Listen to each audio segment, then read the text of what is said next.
అదిగో ఇదిగో అని ఊరిస్తూ వస్తున్నారు తప్ప అఫీషియల్ అనౌన్స్మెంట్ మాత్రం ఇవ్వడం లేదు బన్నీ అట్లీ. త్రివిక్రమ్ సినిమాను వెనక్కి పంపించి మరీ అట్లీతో సినిమా చేస్తున్నాడు అల్లు అర్జున్. పైగా పుష్ప 2 తర్వాత వస్తున్న సినిమా కావడంతో అట్లీ ప్రాజెక్టుపై అనౌన్స్మెంట్ నుంచే అంచనాలు పీక్స్ కు వెళ్లేలా ఉన్నాయి. తాజాగా ఈ క్రేజీ కాంబోకి ముహూర్తం ఫిక్స్ అయినట్టుగా తెలుస్తోంది. ఏప్రిల్ 8న అల్లు అర్జున్ బర్త్డే ఉంది. ఈ సందర్భంగా అట్లీ సినిమాను అధికారికంగా ప్రకటించబోతున్నారట. ఆ తర్వాత జూన్లో రెగ్యులర్ షూటింగ్ మొదలుపెట్టి 2026 ఆగస్టులో రిలీజ్ చేయాలని ఆలోచనలో ఉన్నారట. అందుకు అనుగుణంగానే స్క్రిప్ట్ వర్క్స్, ప్రీ ప్రొడక్షన్ పనులు జరుగుతున్నాయని టాక్. ఇప్పటికే అల్లు అర్జున్ స్పెషల్ ట్రైనింగ్ కోసం విదేశాలకు వెళ్ళొచ్చాడు. ప్రస్తుతం సరికొత్తగా మేకోవర్ అయ్యే పనిలో ఉన్నాడు. జవాన్ వంటి బ్లాక్ బస్టర్ తర్వాత బన్నీతో అట్లీ భారీ ఎత్తున ప్లాన్ చేస్తున్నాడు. ఎప్పటిలాగే తన హీరోలతో డ్యూయల్ రోల్ చేయించే అట్లీ బన్నీని కూడా ఫస్ట్ టైం డ్యూయల్ రోల్ కి సిద్ధం చేస్తున్నాడట.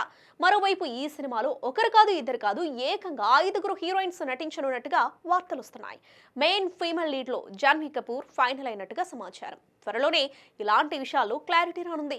కానీ ఏప్రిల్ 8న బర్నీ బర్త్డే నాడు అనౌన్స్మెంట్ తోనే ఈ ప్రాజెక్ట్ కి భారీ హైప్ వచ్చేలా ఏర్పాట్లు జరుగుతున్నట్లుగా సమాచారం. మరి అట్లీ ఎలా ప్లాన్ చేస్తాడో చూడాలి.